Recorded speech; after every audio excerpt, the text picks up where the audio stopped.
Stacey Plaskett to bring her remarks at this time.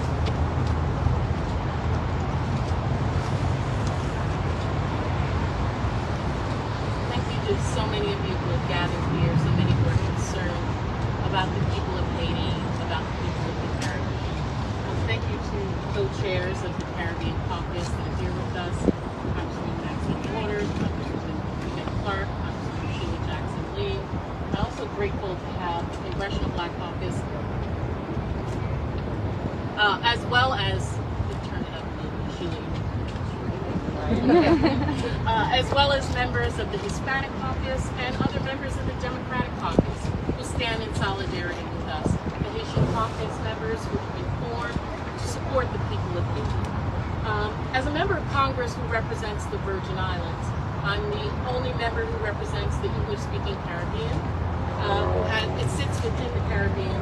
The plight of my Haitian brothers and sisters, not just the ones presently enduring egregious and unfair treatment at the U.S.-Mexico border, but our brothers and sisters in the nation of Haiti. It's deeply troubling to me what's happening. The crisis unfolding before our eyes at the border is woefully symbolic of our nation's consistent and superficial response to the reoccurring calamities in Haiti and the Caribbean in general.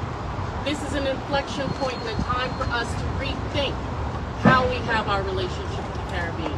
The Caribbean cannot continue to be an afterthought. These were individuals, as my great colleague, Congresswoman Sheila Jackson Lee said, not only fought with us in the American Revolution, but gained their freedom through their own violent overthrow and then had to pay for that freedom. Until the 1940s, they were paying to the tune of what is now over $2 billion to the country of France. We need to ensure that not only the United States, but France continues to be a part of what's happening there. As we watch our fellow human beings seeking a better life, we need to ask ourselves, do they not deserve dignity of listening to their story, understanding their desperation, and working to find sustainable, long-term solutions to their problems that cause tens of thousands of people to leave their country, live in poverty and hostility in South America, and make the dangerous trek to try and come to America. I believe our Haitian neighbors deserve that, and that we owe them that, in the same way that we owe those other individuals that have helped us along the way. America has significant trade agreements and economic support with its neighbors to the north and the south, Canada and Mexico. But when it comes to the Caribbean nations, they are thought of afterwards.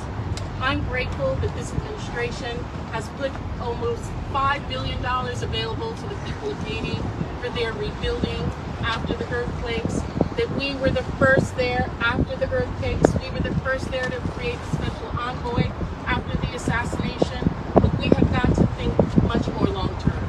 We cannot just continue to think about when it's a desperate situation. We have got to rebuild that which has been taken away. And I think that America is strong enough to do that.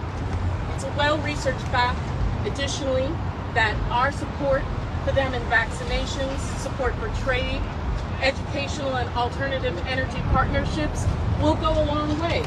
Infrastructure investment to stave off the influx of cheap China support that they're giving them.